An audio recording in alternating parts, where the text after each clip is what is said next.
교회에서 주어지는 직분에 대한 인식이 잘못되어 가고 있어서 안타깝습니다. 교회에서 주어지는 직분은 신분의 표시나 권위의 상징이 아닙니다. 교회에서 여러분에게 직분을 준다고 하는 것은 일하라고 하는 직분이에요. 집사다. 그럼 무슨 뜻이에요? 집사. 일을 잡은 사람이라는 뜻이잖아요. 일을 잡은 사람이라. 옛날에 이조 시대 양반집에 부자집에는 집사가 있었어요. 뭐 하는 사람이냐? 그 집안에 이렇게 허드렛 일을 감당하는 사람을 집사라고 불렀어요. 여러분, 대통령이라고 하는 그 직분에 대한 인식이 잘못되었기 때문에 이런 사고가 일어나는 거예요. 대통령은 백성을 대신해서 일하는 사람이에요. 그러니까 우리 국민들이 맡겨준 것을 감당하는 사람이라. 근데 그것을 마치 자기 것처럼 마음대로 이렇게 휘두르기 때문에 우리의 사회가 이렇게 몸살을 앓고 있는 것이에요. 그렇기 때문에 오늘 우리 교회 안에서도 직분에 대한 인식이 바로 돼야 되겠다. 처음에 집사가 생긴 그 이유를 보면 사도행전에 보면 처음에는 목사가 다 교회 일을 했어요. 그러다 보니까 일반 행정도 해야 되고 구제하는 일도 해야 되고, 그러니까 언제 목사가 기도하고 말씀을 준비해요? 안 되잖아요. 그러니까 집사를 세워서 행정을 맡기고 구제하는 일을 맡기고 목사는 기도하고 말씀 전하는 일에 전념하도록 하기 위해서 집사를 세운 것이에요. 그래서 교회 직분은 높고 낮음의 직분이 아니다. 여기는 목사가 높고 여러분이 낮은 것이 아니에요. 목사는 말씀을 전하고 여러분은 또 여러분 나름대로 맡은 직분을 감당하는 것이에요. 이렇게 목회를 하다 보면 성도들이나 재직들이 자기 비위에 맞지 않는다 그래가지고 불평하고 교회를 떠나는 분들을 더러 보게 돼요. 이렇게 면담을 하면서 별것도 아닌 거예요. 면담을 하면서 내가 잘못한 것이 있으면 내가 사과하기도 하고, 또 본인이 잘못한 것이 있으면 가르쳐서 깨닫게 하기도 하고, 막무가내로 교회를 떠나요. 그런 분들을 볼 때 참으로 안타까워요. 미국에서 있었던 일입니다. 3,000명 정도 모이는 아주 대형 교회였어요. 근데 교회가 담임 목사하고 늘 불화가 잦았어요. 목사가 하는 일을 성도들이 따라주지 못했어요. 그래서 결국은 이제 목회자가 바뀌었습니다. 새로운 목사가 첫 출근을 했는데 그 교회에서 가장 오랫동안 신앙생활을 했던 여자 권사님이 찾아오셨어요. 오셔서 목사님, 많은 성도들의 요구를 들어주려면 참 힘드시겠어요 하면서 그동안에 교회에서 있었던 이야기를 자세하게 들려드렸어요. 선은 이렇고 후는 이렇고, 그래서 교회가 어려움을 당하고 분리되고 목사님을 쫓아내고 이런 일이 생겼다고 말했어요. 다음 주일 목사님이 강단에서 선포를 했어요. 나는 여러분의 비위를 맞추기 위해서 여기 선 것이 아닙니다. 기대하지 마세요. 만일 내가 여러분의 비위를 맞추어야 한다고 한다면 나는 당장 사임을 하겠습니다. 다만 여러분이 나에게 맞춰야 합니다. 여러분은 나 한 사람만 따르면 되지만, 여러분은 나 한 사람의 비위만 맞추면 되지만 내가 어떻게 3,000명의 비위를 맞추고 여러분을 따라갈 수가 있겠습니까? 가장 확실한 방법은 여러분이 나를 따르고 나는 또 예수님을 따르고, 그렇게 하면 틀림없을 것입니다. 이렇게 말했어요. 얼마나 멋진 말이에요. 오늘 여기 있는 담임 목사도 여러분을 위해서 기도하잖아요. 교회를 위해서 기도하잖아요. 그러니까 여러분들이 목사의 뜻을 따라줘야 돼. 그렇다고 해서 내가 막무가내로 내 마음대로 한다 그러면 따르지 않아도 돼요. 그러나 내가 예수님을 따르려고 노력을 하고, 또 여러분은 담임 목사를 따르려고 노력하고, 그렇게 해서 협력할 때 교회가 힘이 있어지고 여러분의 신앙도 바로 되어질 줄로 믿습니다. 자, 우리 지난 시간에 말씀을 드렸어요. 하나님께서 세상을 창조하시고 그 세상을 창조한 것을 다스리게 하기 위해서 사람을 만드셨다. 다시 말하면 오늘 우리가 있는 것은 하나님의 것을 관리하기 위해서 우리가 존재하는 거예요. 믿습니까? 그러니까 여러분의 것이 없는 거예요. 회사도 마찬가지예요. 회사도 직원은 내 것이 아니야. 내가 돈을 만진다, 재물을 만진다 하더라도 내 것이 아니에요. 그건 회사의 것이에요. 그것을 내가 관리하는 것이에요. 이 관리자로서의 사명을 잘 감당해야 되겠다. 이것이 오늘날 안 되기 때문에 우리 사회가 혼란에 빠지고 있는 거예요. 자, 그러면 관리자라고 하는 것은 누구를 말하는 것인가? 교회에서 관리자는 누구를 말하는가? 하나님께서 여러분에게 직분을 맡겨주셨잖아요. 특별히 직분을 맡지 않았다고 할때라도 내가 예수 그리스도를 믿고 구원받은 성도라고 한다면 그 성도라고 하는 자체가 직분이에요. 그러니까 우리 모두는 우리 건강한 몸이 있고 하나님이 주신 재능이 있고 또 물질이 있고 우리에게 주신 시간도 있고 우리에게 주신 정력이 있어요. 이 모든 것을 바쳐서 주인을 위해서 충성하는 것이 관리자의 삶이에요. 믿습니까? 그걸 성경은 청직이라 그렇게 말해요. 청직이라고 하는 것은 관리자라, 요즘 말로 하면 관리자라, 관리인이라 이런 뜻이에요. 자, 그러니까 우리는 하나님의 것을 위임 받아서 관리하는 관리자다 하는 거죠. 누구도 교회 안에는 누구도 우리가 주인이 될 수가 없어요. 목사도 주인이 될 수 없고 장로도 주인이 될 수 없고 오직 하나님이 주인이셔요. 여러분과 나는 관리하는 위치에 있다 하는 것이에요. 자, 그러니까 하나님께서 한번 읽어보겠습니다. 하나님께서 맡겨주신 직분을 가지고 몸과 재능, 물질, 시간, 정력을 바쳐서 충성하는 자이다. 누가 그렇다는 거예요? 여러분이 그렇다는 거예요. 목사 보고 맨날 종이라고 그러지 말고 내가 종이라. 내가 종이고 목사도 종이고 그리고 이제 목사는 종이고 여러분은 주인이 아니란 말이에요. 내가 종이다. 그런 마음을 가져야 할 것입니다. 자, 그러면 우리가 소유하고 있다고 하는 이 의미를 생각해 봅니다. 우리가 물질을 소유하거나 그래서 이 소유가 어떤 의미가 있느냐? 자본주의 사회, 우리가 있는 이 자본주의 사회에서는 소유의 개념이 뭐예요?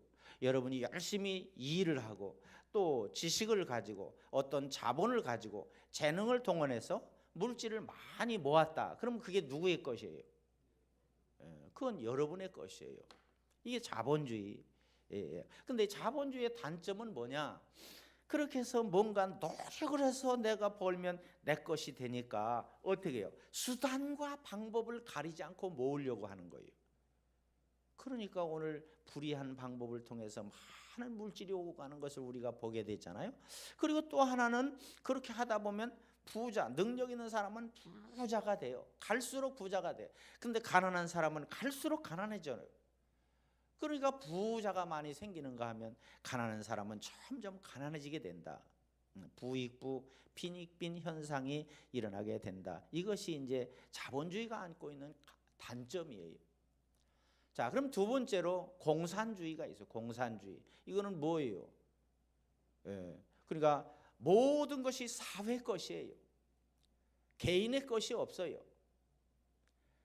자, 모든 사람이 똑같이 나눠줘야 돼. 그래서 공산주의 사회에서는 뭘 줘요? 배급을 주잖아요. 배급.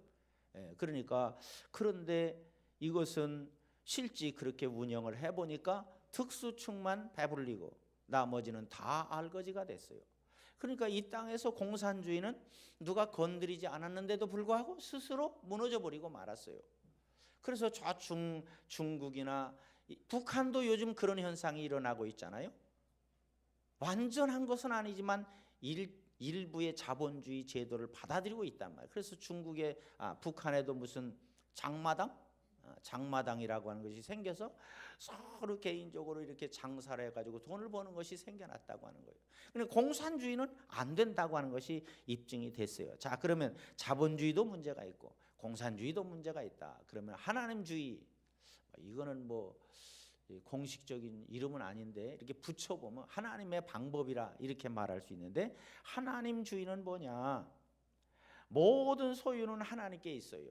그리고 우리는 관리하는 자예요.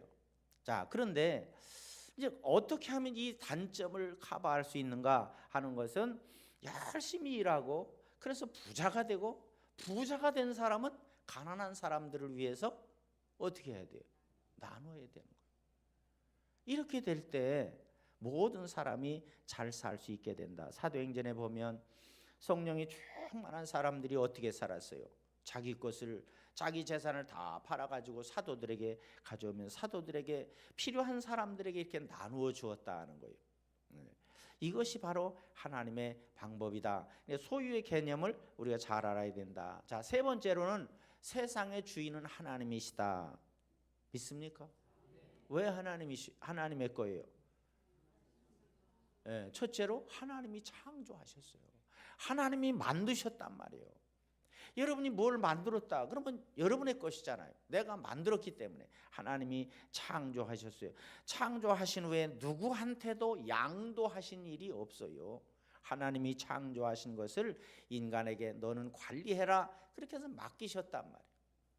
자, 그리고 두 번째로는 하나님이 예수 그리스도 안에서 구속하셨다 하는 거예요. 자, 하나님께서 이제 최초의 관리자를 세우셔서 임명해서 맡겼어요. 아담과 하와를 최초의 관리자로 세워서 맡겼는데, 이 아담과 하와가 사탄의 유혹에 빠져가지고 다 뺏겨버렸어요. 하나님의 것인데 사탄에게 뺏겨버렸단 말이에요. 그래서 우리가 이렇게 고생바가지를 하면서 살게 된 것이에요. 자, 그런데 하나님께서 그냥 보고만 계실 수가 없잖아요. 그래서 예수님을 보내셔서 우리의 죄값을 다 감당하시고 십자가에서 다 감당하시고 구속하셨다. 그래서 고린도전서에 보면 고린도전서 6장 20절, 값으로 산 것이 되었으니 그런즉 너희 몸으로 하나님께 영광을 돌리라 그랬어요. 자, 하나님 입장에서는 기가 막힌 거예요. 여러분을 위해서 좋은 것을 사주셨는데 이걸 관리하지 못하고 다 뺏겨버렸다. 여러분이 자녀에게 좋은 것을 사줬는데, 좋은 자전거를 사줬다 그래요. 그걸 힘센 아이가 뺏어갔다 그래 보세요. 가만히 있어요? 가서 어떤 방법을 통해서든지 찾아서 자녀에게 줘야 되잖아요. 하나님께서 바로 그와 같이 예수님을 보내셔서 우리의 모든 죄값을 대신 지불하셨다. 그 뜻이 구속이라고 하는 뜻이에요. 구속. 뭐 자유스럽게 살던 사람을 잡아다가 어디에 구속시켰다 그것이 아니고 대신 값을 지불하셨다. 무슨 값을? 죄값을. 십자가에서 우리의 죄값을 다 지불하시고 다시 사셨다. 그러니까 여러분은 예수님의 십자가의 그 구속의 대가로 여러분이 구원받은 거예요. 그러니까 하나님의 거다. 세 번째는 하나님이 유지하신다. 이 말은 로마서 11장 36절에 이는 만물이 주에게서 나오고 주로 말미암고 주에게로 돌아감이라. 자, 만물이 주에게서 나오고 하나님이 창조하셨고 주로 말미암고 지금 이게 유지되는 것이 하나님이 지금 유지하고 계시다. 그리고 마지막에는 하나님께로 돌아간다 하는 거예요. 하나님이 심판하시고 하나님께로 돌아간다 그런 뜻이에요. 그러니까 지금도 하나님이 이 세상 창조하신 이 세상을 이끌어가고 계신 거예요. 유지하고 계신단 말이에요. 여러분이 여러분의 집이 있다고 한다면 그 집을 여러분의 소유기 때문에 잘 관리할 거 아니에요. 수도가 샌다 그러면 고칠 것이고 난방이 안 된다 그러면 고칠 것이고 이렇게 하면서 잘 유지하잖아. 왜? 내 것이기 때문에 내가 관리하는 거예요. 마찬가지로 하나님께서도 이 세상을 지금 유지하고 계신다. 그렇기 때문에 이 세상은 바로 하나님의 것이다 하는 것이에요. 이렇게 말하면 어떤 사람들은 그래요. 하나님이 그런 하나님이시라면 어떻게 한 해에도 굶주려 죽어가는 사람이 엄청난데 어떻게 그걸 말할 수가 있습니까? 이렇게 말해요. 그러나 그것은 하나님이 실력이 부족하기 때문에 그런 게 아니라 사람들이 뭐요? 분배를 하지 못하기 때문에 그런 거예요. 잘 사는 나라는 얼마나 잘 살아요. 우리나라만 해도 얼마나 잘 살아요. 힘들고 뭐 어렵다 그래도 엄청 잘 사는 거예요. 선교지에 가보면요, 아무리 설명해도 여러분 이해할 수 없어요. 직접 가서 보기 전에는 이해할 수가 없어요. 먹을 것이 없어서 하루에 2끼만. 그러니까 이 사람은 평생 하루에 2끼 먹는 줄 알아. 왜? 태어나서부터 계속 그렇게 사니까. 그 먹는 것조차도 말로 형용할 수가 없어요. 자, 그러면 왜 그러냐? 잘 사는 나라에서 그런 못 사는 나라에 지원을 해주고, 그래서 함께 나누면 절대로 굶어 죽는 사람이 있을 수가 없어요. 여러분, 사회복지제도라 우리 사회에서도 많이 얘기하잖아요. 이 사회복지제도가 성경에서 나온 거예요. 하나님 주의로부터 나온 거예요. 그리고 이게 어디서부터 와서 저 선진국가에서 온 거잖아요. 그게 다 하나님 방법으로, 하나님 방법대로 산 그들의 삶의 결정체예요. 근데 우리는 좀 달라요. 우리는 지금 사회복지제도를 하고 있지만 이게 다 뭐예요? 잘 사는 사람이 내서 하는 게 아니에요. 빚을 내서 한다면 빚을 내서. 이거는 잘못된 복지제도예요. 그렇게 되면 나중에는 어떻게 돼요? 나중에 빚을 내서 하게 되면 우리 때는 그냥 저냥 지나갈 수가 있어요. 우리의 후대 가서 어떻게 하겠어요? 그 빚을 누가 갚겠어요?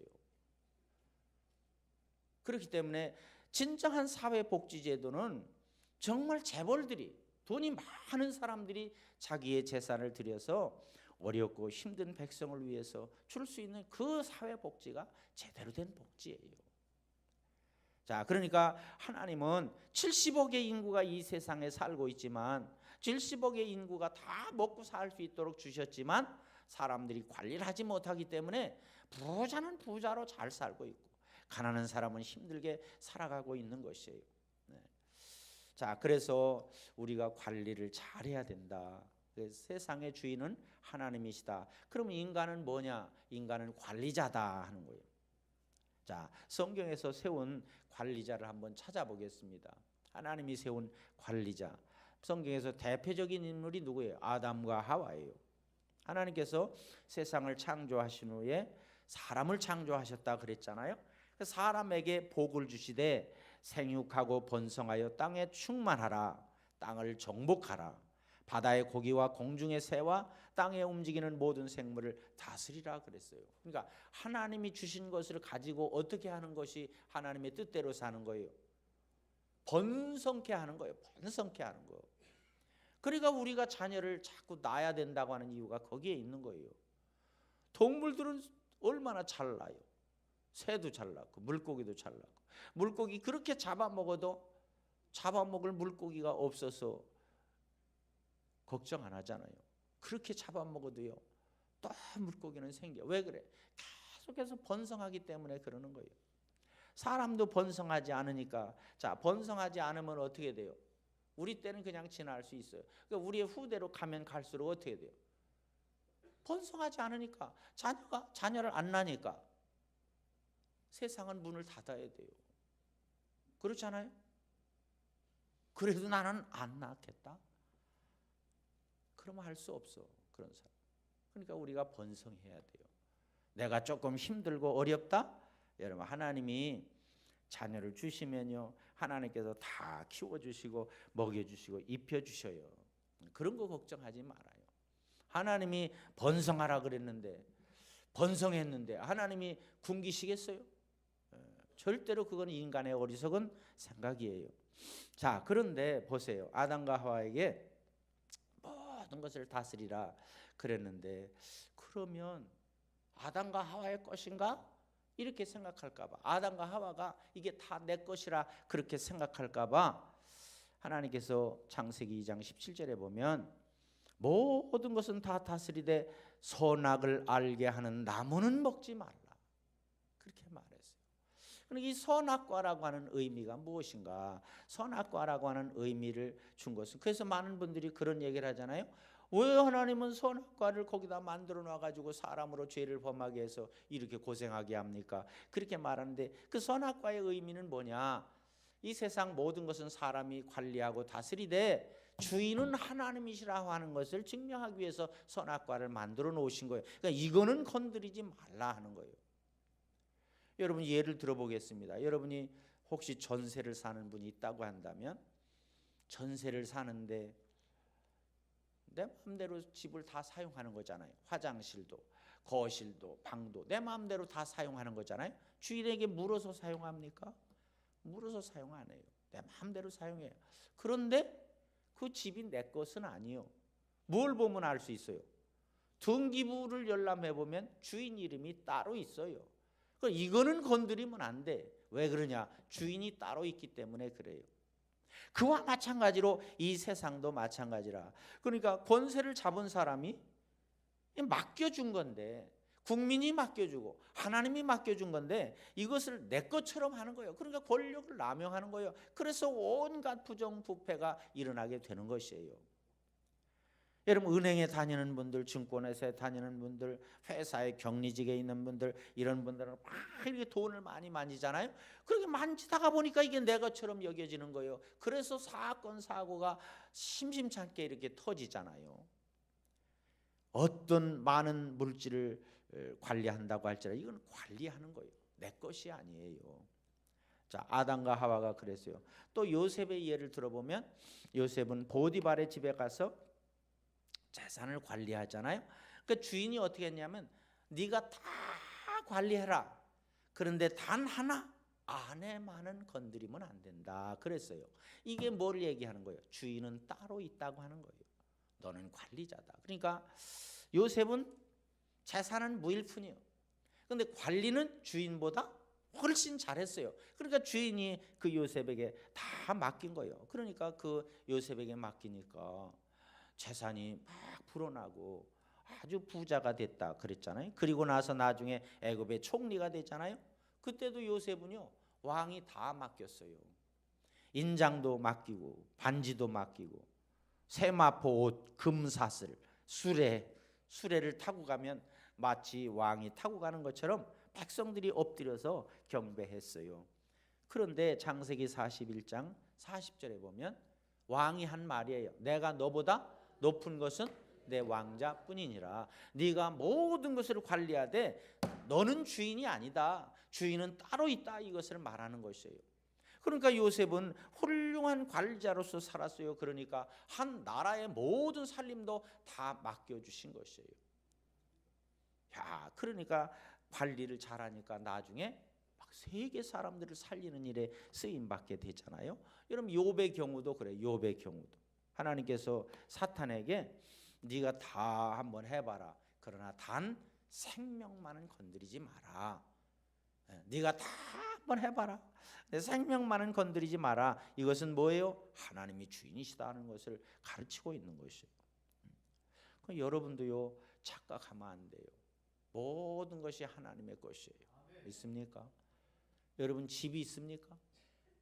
그 집도 하나님 거예요. 사실은 따지고 보면 죽을 때 가져갑니까? 내 거면 가져가야 되잖아요. 근데 가져갈 수가 없어요. 아무리 재산이 많은 사람도 가져갈 수가 없어요. 자, 그래서 이 세상 모든 것이 하나님의 것이고 우리는 잠시 이 세상에 와서 관리하는 관리자일 뿐이다 하는 것이에요. 믿습니까? 자, 그러면 관리자로서 어떤 자세를 가져야 되겠는가? 관리자로서 어떤 자세를 가져야 돼요? 네? 관리 능력이 있어야 되겠잖아요. 관리 능력. 자, 오늘 달란트의 비유인데 달란트의 비유를 보면 주인이 종에게 재산을 맡기고 멀리 가잖아요. 한 사람한테는 5개 주고 한 사람한테는 2개 주고 이거 맞아요? 네, 이렇게 셋을 나눠줬어요. 여기 보입니까? 이렇게 나눠주고 갔어요. 그런데 나눠주고 갔다가 안 오면 얼마나 좋겠어요. 근데 절대 안 오는 법이 없어. 주인이 와가지고 뭐 하자 그랬어요? 결산하자 그래. 결산. 이게 중요한 거야. 이게 우리도 마찬가지. 우리도 맡겨주고 그냥 놔두면 얼마나 좋아요. 근데 하나님이 결산하자. 이걸 잘해야 되는 거예요. 이걸 잘해야 돼. 이제 연말이 다가오잖아요. 회사나 사업하는 개인 사업하는 사람이나 뭘 잘해야 돼요? 결산을 잘해야 돼요. 그래서 어떻게 해야 돼요? 많이 남겨야 돼요. 자, 그런데 이 5달란트 받은 사람은 어떻게 했어요? 장사를 잘해서 얼마를 남겼어요? 5달란트를 남겼어요. 그러니까 열이 된 거예요. 또 2달란트 받은 사람은 2달란트를 남겼어요. 1달란트 받은 사람은 남긴 게 없어요. 남긴 게 없어. 결산을 해보니까. 자, 그런데 제일 중요한 것은 주인이 어떻게 했어요? 이 하나를 뺏어다가 남긴 자에게 주라 그랬어요. 이게 중요하다. 이게 중요해. 그러면 여기서는 뭔가 이건 하나님의 방법이 아닌데 여러분 그렇게 생각할 수 있어요. 아니 없는 사람은 있는 사람의 것을 가져다가 여기다가 보태줘야지. 이게 하나님 주의잖아요. 가난한 사람에게 나눠주는 게 하나님 주의잖아요. 근데 여기서 말하는 것은 그걸 말하는 것이 아니라 관리자의 능력을 말하는 것이에요. 관리자의 능력. 그러니까 이 사람은 관리할 능력이 없는 거잖아. 하나도 못 남겼으니까. 심지어는 땅 속에다 갖다 묻었다 가져왔다 그랬어요. 그러니까 주인이 뭐라 그랬어요? 그러려면 은행에다 갖다 맡겨서 이자라도 가져와야 될 거 아니냐. 이 사람은 아예 그것도 못했어. 혹시라도 내가 하나를 잃어버리면 주인한테 책망 받을까 봐 땅속에다 묻었다가 주인이 왔을 때 가져왔단 말이에요. 그러니까 본전을 까먹은 사람보다는 그래도 좀 나아요. 그죠? 본전을 아예 까먹은 사람, 아주 빚진 사람도 있을 수 있잖아. 그런 사람보다는 낫지만 관리 능력으로 볼 때 너는 안 된다. 그러니까 있는 사람한테 갖다 맡기라고 하는 거예요. 여러분 목돈이 있다 그래 보세요. 그럼 어떻게 해요? 은행에다 맡겨요? 아무 데나 맡겨요? 아니요. 어느 은행이 이자가 비싼가 요걸 다 따진단 말이에요. 다 0.01%라도 많은 데 갖다 맡길 거 아니에요. 그건 뭘 얘기하는 거예요? 관리 능력이 있다고 하는 거예요. 그러니까 관리 능력이 있는 사람에게 맡겨야 돼요. 그러니까 하나님께서 여러분을 보실 때도 여러분이 관리 능력이 있는가에 따라서 맡기는 거예요. 자, 그러니까 여기서 우리는 중요한 사실을 발견하게 돼요. 뭘 발견합니까? 중요한 사실을 뭘 발견해요? 관리를 잘해야 된다. 하나님이 나에게 맡기신 관리를 잘해야 된다. 그래서 우리가 흔히 이제 여러분이 그 기도할 때 그런 기도 하잖아요. 물질의 복을 달라고 그런 기도를 하지요. 예? 물질 축복을 달라고 기도해요, 안 해요? 예, 하지요. 자, 그러면 이 물질 축복이라고 하는 것이 뭔가 그냥 무조건 하고 하나님 앞에 달라고 하는 거, 이게 물질 축복이 아니라 하나님의 입장에서 본 물질 축복은 뭘 얘기하는 거예요? 하나님이 맡기신 것을 관리를 잘하면 어떻게 돼요? 하나님이 더 맡기신단 말이에요. 이게 물질 축복이에요. 우리로 보면. 그러니까 무조건 때를 써가지고 달라고 하면 어떻게 돼요? 그게 되는 게 아니에요. 예를 들어보면 여러분 방송에도 나오고 신문에도 나왔잖아요. 로또 복권에 당첨된 사람들이 잘 살아요? 못 살아요? 왜 못 살아요? 엄청나게 많은 돈을 갖다 줬는데 왜 못 사냐고. 보도에 보면 아예 복권을 타기 전보다도 더 심하게 빚지고 사는 사람들이 95% 이상이라는 거예요. 왜 그러냐? 아직 이 사람은 관리 능력이 없어. 근데 돈만 갖다 확 맡긴 거예요. 그러니까 관리할 줄을 모르니까 이 모양이 되는 거예요. 여러분 재벌 2세, 3세들이 종종 신문에 나잖아요. 그렇잖아요? 그 사람들은 뭐예요? 아버지, 할아버지가 번 돈 가지고 그냥 갖다가 맡겨놓으니까 관리할 능력이 안 되는 거예요. 그러니까 이렇게 돈을 사용하다가 오히려 빚쟁이가 되고 사회에 무리를 일으키는 사람이 된단 말이에요. 그러니까 여러분 정말 의식이 있는 재벌은 어떻게 자기 자녀들을 밑바닥에서부터 창고지기에서부터 다 이렇게 가르쳐가면서 올라오잖아요. 그래서 나중에 이제 높은 자리에 올리고 그때 재산을 다 맡기잖아요. 뭐냐? 관리 능력을 키워야 된다는 거예요. 자, 이거는 재벌 이야기고 이건 복권 당첨된 이야기고 오늘 우리들에게 적용하면 우리들도 뭐예요? 뭐 해야 물질 축복을 받아요? 관리 능력을 키워야 하나님이 더 맡겨주신다고 하는 거예요. 자, 이것을 우리가 중요시 여기고 또 이것이 잘 되어야 하나님께서 여러분에게도 물질의 복을 주실 줄로 믿습니다.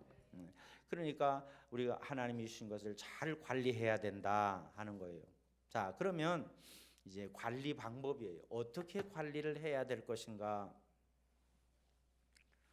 어떻게 관리해야 돼요? 어떻게 관리해야 돼요? 예? 자, 우리 관리인이잖아요. 하나님께로부터 맡았어요. 어떻게 관리해야 돼요? 하나님의 뜻대로. 다시 말하면 주인의 뜻대로 관리를 해야 된다 하는 거예요.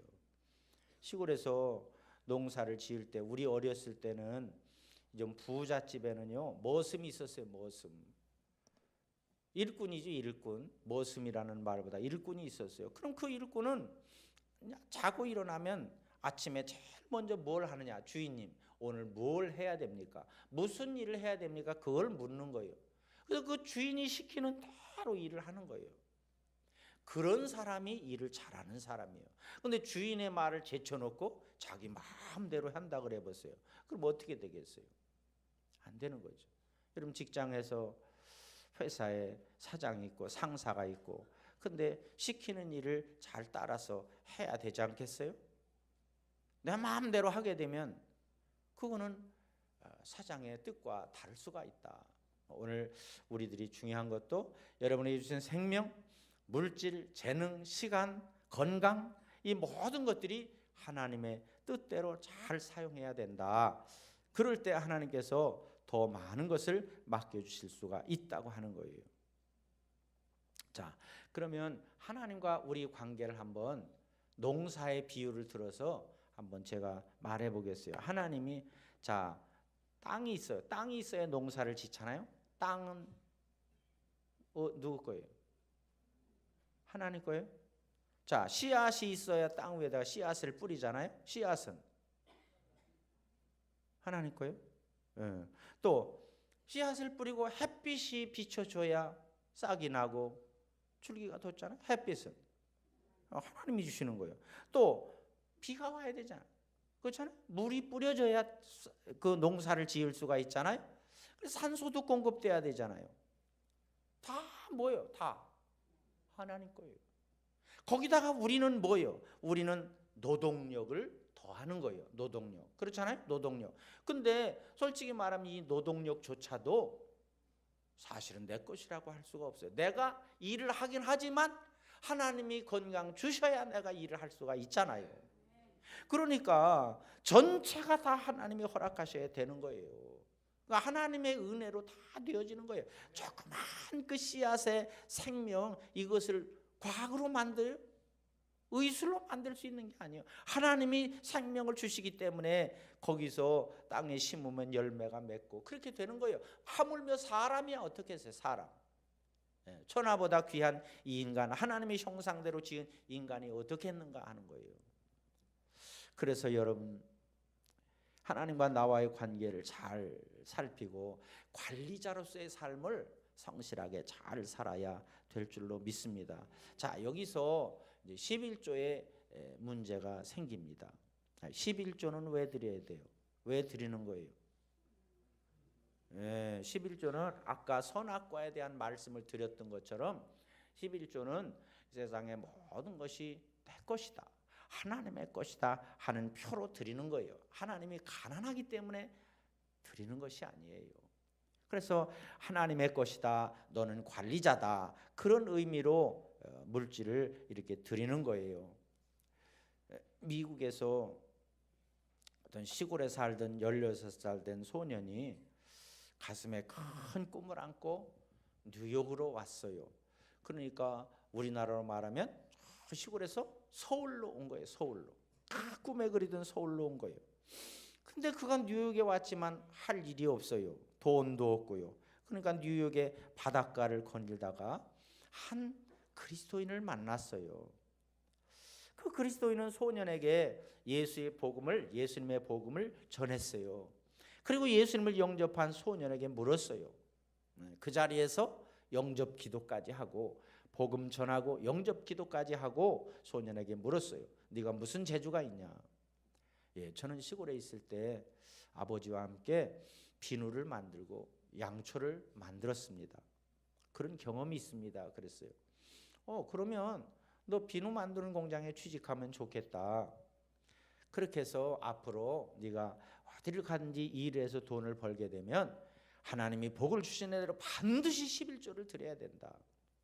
이렇게 그분은 어떻게 보면 우리식으로 말하면 아이고 이 초신자인데 그렇잖아요. 초신자인데 11조까지 말했다가 그나마 또 도망가면 어떡하나 그럴 염려가 있잖아요. 근데 이분은 확신을 가지고 네가 하나님께 복을 받는 대로 11조를 드려라 그렇게 가르쳤어요. 그런데 이 사람은요 정말 순수하게 받아들였어요. 그래서 이 소년은 축복 기도를 받고 꼭 그렇게 하겠어요. 그리고 그 소년에게 이제 소년과 그 그리스도인이 헤어졌어요. 그 소년은 비누 공장에서 일을 하면서 돈을 벌기 시작을 했어요.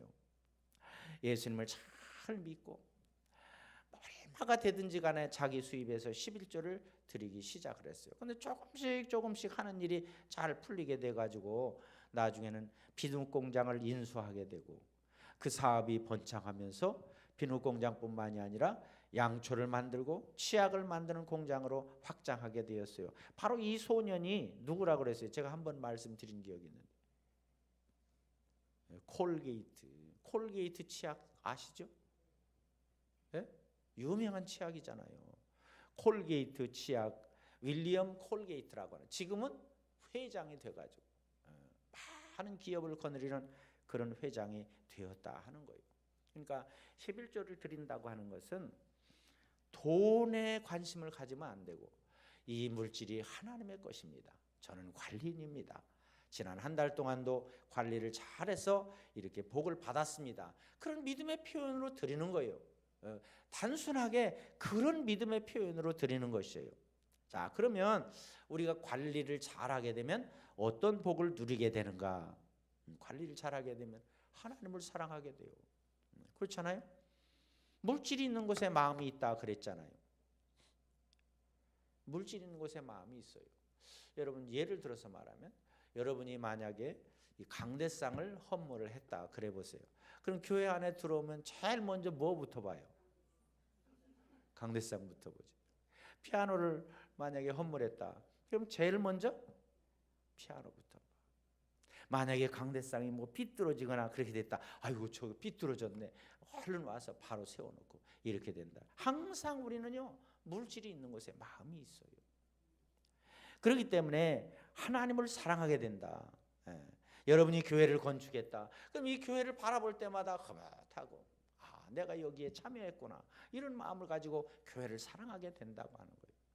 자, 그리고 하나님께 사랑을 받아요. 향유 옥합을 깨뜨려 예수님 앞에 부어드렸던 마리아는 다른 사람이 막 비난하고 그랬지만 예수님께서 그를 칭찬했잖아요. 복음이 전해지는 곳마다 이 여인의 행적을 기념하라. 얼마나 엄청난 복입니까? 이런 사랑을 받게 된다고 하는 것이에요. 왜 그래요? 그는 관리자로서의 삶을 잘 살았기 때문에 그렇다. 그리고 마지막으로 복을 받아요. 여러분 아브라함이 하나님께 이삭을 바쳤을 때 독자 이삭이잖아요. 100세에 낳은 이삭이잖아요. 그 정말 눈에 넣어도 아프지 않을 그런 아들이잖아요. 그런 아들을 바쳤을 때 하나님께서 뭐라고 그러셨어요? 내가 내게 큰 복을 주고 내 씨로 크게 번성하게 하리라 그랬어요. 하나님이 큰 복을 더해 주실 줄로 믿습니다. 자, 그러면 우리가 하나님 앞에 드리는 방법은 어떻게 해야 되냐? 고린도전서 16장 1절과 2절 시간이 없기 때문에 읽지는 않겠지만 집에 가셔서 한번 찾아보세요. 주보에 나와 있기 때문에 성경 구절은 나와 있어요. 한번 찾아서 읽어보세요. 우리가 하나님 앞에 드릴 때 어떻게 드려야 되는가? 언제 드려야 되는가? 매 주일 첫날에 드려야 된다 그랬어요. 그러니까 여러분들이 예배를 드릴 때 예배 때마다 정기적으로 하나님 앞에 드려야 된다 하는 거예요. 그러면 누가 드려야 되는가? 너희 각 사람이 그랬어요. 너희 각 사람이 각자 드려야 돼. 각자. 그러니까 예를 들면 남편도 벌고 아내도 번다. 그러면 각자 드려야 되는 거예요. 또 자녀가 있잖아요. 자녀들에게도 꼭 헌금을 주어서 보냅니까? 자녀들 이름으로도 드려야 된단 말이에요. 그 아이들에게도 헌금을 가르쳐야 되니까 우리 자녀들에게도 헌금을 가르쳐야 되기 때문에 그래요. 단 아내는 집에서 살림만 한다. 그런 사람은 남편과 아내 이름 공동명의로 드려도 되는 거예요. 근데 둘이 벌면서도 항상 공동명의로 드리는 사람이 있어. 그렇게 하지 말고 꼭 따로 각자 드려야 된다. 얼마를 드려야 되느냐? 수입에 따라 드리라 그랬어요. 이건 뭐냐? 형편에 따라 드리라고 하는 거예요. 수입이 많은 사람은 많이 드려야 되고 적은 사람은 적게 드려야 돼요. 그것을 말하는 것이에요. 그럼 어떻게 드려야 되느냐? 모아두어 드리라 그랬어요. 이거는 수입이 있을 때마다 드리라 그러는 것이에요. 여러분 헌금은 가지고 있으면 어떻게 돼요? 가지고 있으면 유혹을 받게 돼요. 뭔가 급한 일이 생기면 거기 쓰게 돼요. 그러니까 항상 수입이 있을 때마다 드려야 된다 그랬어요.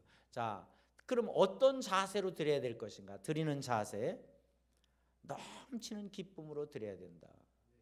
여러분 하나님 앞에 우리가 드릴 수 있다면 얼마나 감사해요. 내가 건강하기 때문에 일할 수 있고 하나님이 직장 주시고 사업장 주시고 그렇기 때문에 이렇게 수입이 생겨서 드릴 수가 있잖아요. 그러니까 넘치는 기쁨으로 드려야 된다. 그리고 두 번째는 풍성하게 드려야 된다. 여러분 헌금은 부자라고 해서 드리는 게 아니에요. 남아서 하는 것도 아니에요. 우선순위의 문제예요. 그래서 성경에 보면 주는 것이 받는 것보다 복이 있다 그랬잖아요. 그래서 항상 풍성하게 드려야 된다. 그리고 자원해서 드려야 된다. 자원해서 드려야 된다. 억지로 하는 것이 아니에요. 왜 그래요? 헌금은 신앙 고백이에요. 여러분의 신앙 고백이고 하나님께 대한 사랑의 고백이고 헌신의 표시예요. 그러니까 자원해서 적극적으로 드려야 되고 마지막으로 정직하게 드려야 된다 하는 것이에요. 자, 그러면 헌금에 대한 평가. 여러분 예수님께서도요 헌금하는 사람들의 모습을 보시고 평가한 적이 있어요. 많은 성도들이요 이렇게 말해요. 목사가 이제 헌금에 대해서 말하면 돈을 밝히는 목사다 이렇게 말해요.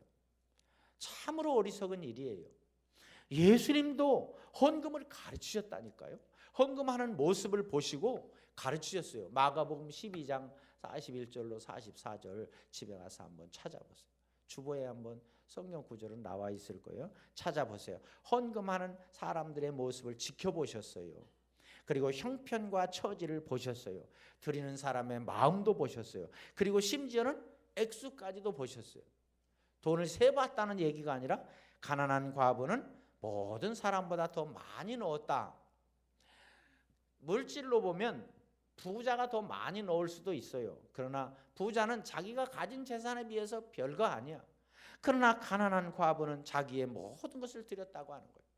그래서 예수님께서는 가난한 과부의 헌금을 칭찬해 주셨다 하는 것이에요. 자, 그러니까 헌금은요 뭡니까? 한번 따라서 해보세요. 헌금은 성도의 믿음 수준과 신앙생활을 가늠하는 잣대다 하는 거예요. 그러니까 목사가 여러분의 헌금을 지도해야 돼요? 안 해야 돼요? 안 해야 되는 분위기네. 딴 얘기는 몰라도 돈 얘기는 안 했으면 좋겠죠. 그런데 나는 해야 되겠어요. 왜 그래요? 성경적이니까. 예수님도 하신 그 일을 않는다고 한다면 내가 직무를 유기하는 거잖아요. 그래서 계시록 22장에 보면 계시록 22장 11절에 보라 내가 속히 오리니 내가 줄 상이 내게 있어 각 사람에게 그가 행한 대로 갚아주리라 그랬어요. 행한 대로 갚아주리라. 여러분이 심은 대로 하나님께 상급을 받는 거예요. 그래서 심는 대로 거둔다. 갈라디아서에 보면 그렇게 말씀하고 있잖아요. 그러니까 내가 하나님 앞에 상을 받으려면 이 땅에서 잘 심어야 된다 하는 것이에요. 시간이 많이 갔는데 자 그러면 작은 것을 큰 것으로 바꾸는 방법을 여러분에게 소개하겠어요. 자, 갈라디아서 6장 6절로 10절에 보면 육체를 위하여 심는 자는 육체로부터 썩어질 것을 거두고 성령을 위하여 심는 자는 성령으로부터 영생을 거두리라. 자, 고구마 한 개가 있어요. 그러면 고구마 한 개를 여러분을 위해서 그냥 먹으면 그냥 허기진 배는 채울 수 있겠죠. 근데 그걸 종자로 보관했다가 이걸 심으면 어떻게 돼요? 많은 열매를 거두게 되잖아요. 여러분, 이것이 헌금의 원리예요. 그러니까 힘들수록 드려야 돼요. 힘들수록. 예? 시골에서 농사 짓는 사람이 땅이 없다. 그럼 어떻게 해야 돼요? 땅이 없으면 그냥 굶고 앉아 있어야 돼요? 땅이 없으면 남의 땅을 빌려서라도 어떻게 해야 돼요? 심어야 돼요. 그 남의 땅 빌려가지고 세주면 뭐 남습니까? 그렇더라도 앉아서 굶는 것보다는 낫잖아요. 그래서 심어야 돼. 그래서 뭔가 어렵다고 해서 그냥 낙심하고 앉아있지 말고 어려울수록 하나님 앞에 심어야 된다. 건강도 심고 물질도 심고 그렇게 해야 된다 하는 것이에요.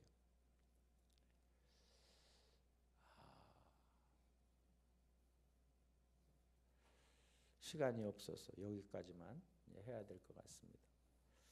오늘 관리자로서의 삶에 대한 말씀을 드렸는데, 자, 오늘날 이 땅에 수많은 사람들이 자기가 관리자임에도 불구하고, 그러니까 대통령을 비롯해서 많은 공무원들, 고위 공무원서부터 말단 공무원에까지 많은 사람들이 있잖아요. 이 사람들이 다 뭐로 인해서 월급을 받는 거예요?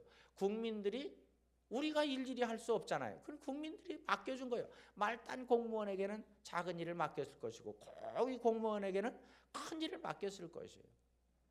우리 대신 그거 해주세요. 여러분이 세금 내가지고 월급 주는 거잖아요. 그러니까 누구를 위해서 일해야 돼요?